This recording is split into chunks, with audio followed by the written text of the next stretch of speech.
ஜீவநீரோடை ஊழியங்கள் வழங்கும் இதயத்திற்கு இன்று ஒரு சிந்தனை. உயர்ந்த சிந்தை.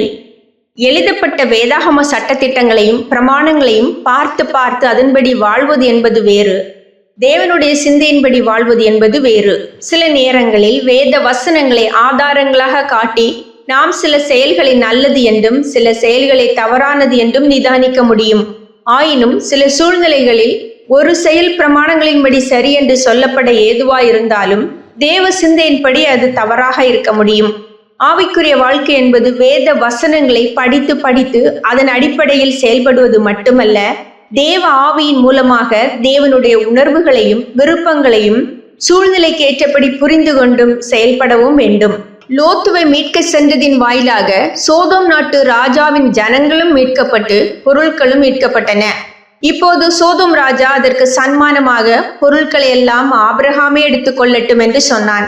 ஒரு மாபெரும் சாகசத்தின் வாயிலாக சோதோம் ராஜாவுக்கு பெரிய நன்மை நடந்திருக்கும் போது அதற்கு பிரதிபலனாக பொருட்களை பெற்றுக்கொள்ளுவது பிரமாணங்களின்படி தவறாக இருக்க முடியாது.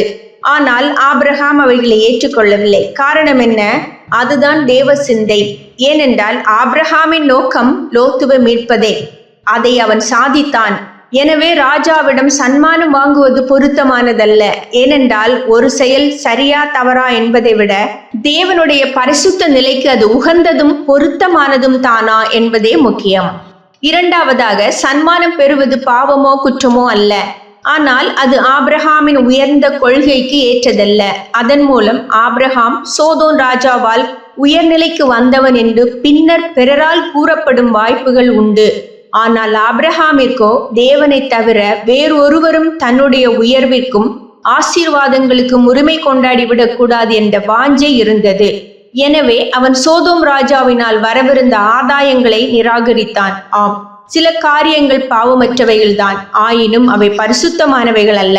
சில காரியங்கள் தவறானவைகள் அல்ல, ஆயினும் மகிமையான தேவனுடைய வழியில் நடந்திட தங்களை அர்ப்பணித்தவர்களுக்கு அவை உகந்ததோ தகுதியானதோ அல்ல. பிரமாணங்களை மட்டுமல்ல, தேவனுடைய மனதையும் நாம் சூழ்நிலைக்கேற்றபடி பார்த்து உணரும் ஆவிக்கேற்ற ஞானத்தை தர தேவனிடம் ஜெபிக்க வேண்டும். சிந்தனைக்கு, பெரும்பாலும் மனிதன் தன்னைத்தானே ஏமாற்றும் அளவிற்கு அவன் பிறரால் ஏமாற்றப்படுவதில்லை.